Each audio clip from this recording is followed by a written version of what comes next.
naranasan niyo ba rin dati nung kabataan ninyo? Galing kayong eskwela, tapos maraming bayabas dun sa madadaanan nyo. Dun kasi sa amin, ang daming bayabas. Yun sa nadadaanan ka pag uwi, ayun, mag-uunahan pa kayo ng mga ibang classmates mo, ibang schoolmates mo, para kung sino yung mauna dun sa taas ng puno ng bayabas. Yun, di ba? Kahit ang dami nyo lang sa taas ng bayabas, mag-enjoy pa rin, parang hindi man natakot na mabali ba yung puno. Basta makakuha lang, nag-uunahan. ang sarap babalikan noon. Masaya din ba yung kabataan mo dati? Yan, balik naman. Minsan pagka afternoon, umuwi kami. Hindi, may yun. Dati yung may kasama, classmate kami. Nauwi kami din sa kanila para lang mamuha ng bayabas. Bayabas, ng santol, ng kalmito, ano-ano pa ba. Sarap pa, pagka afternoon yun. Kasi di ba may 1 hour break tayo, lunch break. Ayun. Umuwi kahit malayo. Nag-enjoy pa rin kami pa. Katapos manguha. Yan, balik na sa eskwela. Diba? Sarap na naman noon. Enjoy na enjoy ka. Simpleng buhay. Hanggang ngayon naman, simple pa rin.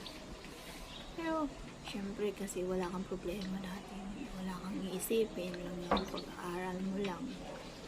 Yung baon, wala nga baon. Yung kahit walang baon, nag-enjoy ka naman. Mayroon ng mga bayabas. Bayabas, may ibang puno na pwede mong parang yung time nila is mga bandang mga August, from July pa yan. Mamumunga na yung bayabas sila. Yung dati ba, na-experience yung magkating classes para lang magmayabas? Bayabas na yan eh. Kami, hindi naman. Pero nauwi kami ng sa classmate namin. Dun sa bahay yata yun ng classmate namin. Nung elementary days namin. Diba? Para lang mamuha ng bayabas. Mamuha ng bayabas, ng santol ba yun, or kainito. Dami.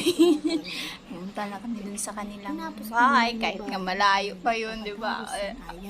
Parang afternoon. Kasi mas manarap pagka. Kasi di ba 1 hour yung Ayun, kahit malayo yung nilalakad namin, enjoy pa rin panguha ng bayabas, pangbungang kahoy. Masarap ang bayabas.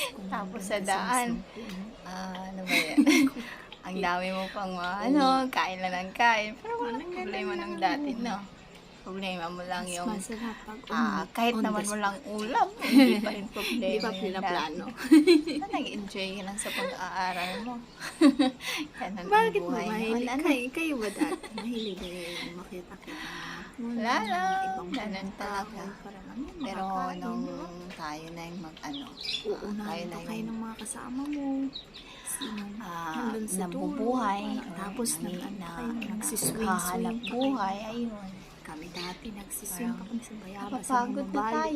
Wala na. Parang pagod na. Hindi naman sa pagod na pagod. Well, memories. As in, saturating naman yun. Huwag natin kalimutan din. Parang wala na yung mga experience natin na hanggang memories na lang tayo, di ba? Pero at least, masaya yung memories natin ng kabataan. Ang dami ko pala. Kahit lang payabas yun na i-enjoy pa rin tayo. Hindi pa na ng pagkabata. Tsaka ng kahoy. Tapos nauunahan pa kayo kung sino mauna dun sa puno. Sinong maunang umakyat. Ang sarap. May anak na Sarap yun. balikan, pero ayaw ko nang bumalik sa kabataan. Kasi alam mo nung dati, enjoy ka mo uminom. Nandun ka sa Tagay mo dati. kumakain. Bawal kang maglakad. Fulfillment, satisfying. Tapos wala ka pang pera noon. Mas masarap pa rin nung tumanda tayo na medyo may na tayo, may kasi maabot pa na hanap buhay. May isa lang kailangan pera. Kaya naman, diba? Huwag nang malungkot. Ganun talaga eh. Dapat our survival game. Okay, salamat sa panonood niyo. We decide our own Like life. and subscribe na. Pero we decide also if gold. So, Pero itong ginagawa ko, wala lang, upload lang ako. ako. Hindi pa na ako Dito lang tayo sa vlog. positive. Parang lagi happy. Ay, nako, wala. Chill, Kasi chill. parang ano, Wala wala kang kasama. Syempre, Para para malayo malayo din din ang ang problema. problema. Kahit may mga Problema, problema, upload is lang kaya ako ng, namin ni Jack. Mahirap din ko. Minsan, Medyo mahirap pagka umakyat ng konti. Ganun talaga. Mahirap ang din buhay. pagka Wala, upload lang ako. Kung Yan. sa manonood lang. Pero salamat sa mga nanonood. Nanood ka hanggang dulo. Thank you so much. Like and subscribe salamat na. ulit. Yan. Yahoo! Diba, na-satisfy ka kung dun ka nga sa pool. Isang subscribe Busog ka na. Pagbaba mo, busog na. Thank you very much for watching this video. Yung energy Of my. wasted. Tatapos ko maglaban. Pero satisfied. Tapos katingin-tingin ko sa